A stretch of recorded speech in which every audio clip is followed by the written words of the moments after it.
10 ans, mon rêve, c'est d'être un champion d'équitation pour les sauts d'obstacles aux Jeux olympiques.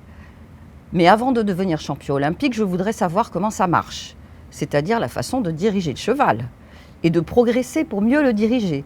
Si vous me répondez, cela pourrait me donner du courage. Bonjour, je suis Cécilia et je suis bénévole à l'association. C'était un rêve comme les autres, mais qui s'est transformé en projet de vie, ce qui n'est pas la vocation des rêves habituellement, qui sont ponctuels et qui sont juste des parenthèses extraordinaires dans la vie des enfants.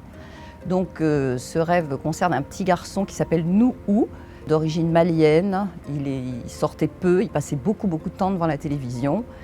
Donc c'est vrai que cette lettre nous a fait sourire. On a réfléchi à comment concrétiser ça. Et on avait à ce moment-là un partenariat avec France Gallo à Chantilly. Et ils nous ont proposé de passer une journée entière avec eux. Donc on s'est retrouvé avec ce petit à Chantilly, où évidemment il a ouvert des grands yeux toute la journée, parce que c'était tellement loin de son monde. J'ai vu tout de suite qu'il avait un contact extraordinaire avec les chevaux, qu'il avait pressenti simplement devant la télé, ce qui est quand même un peu étonnant. Mais bon, ça se voyait tout de suite, il a approché les chevaux, il les a soignés, il s'est occupé d'eux le matin. Après, on a assisté aux courses l'après-midi, et là, on a rencontré plein de gens.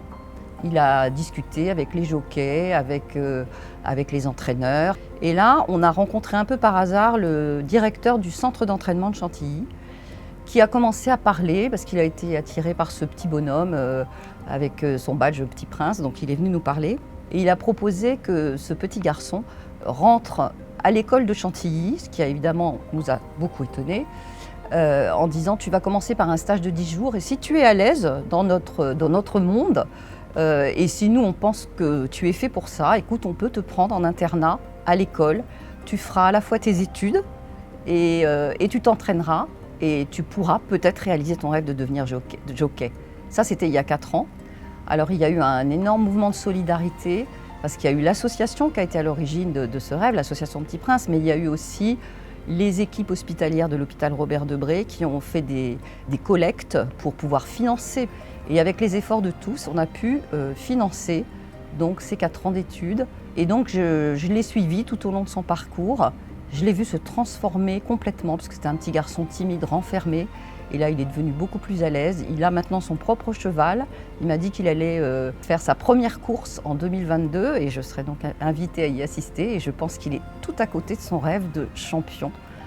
Et bon, c'était quand même un rêve magique. Voilà. Et c'est sans doute un enfant qui a changé, dont le rêve a changé le destin.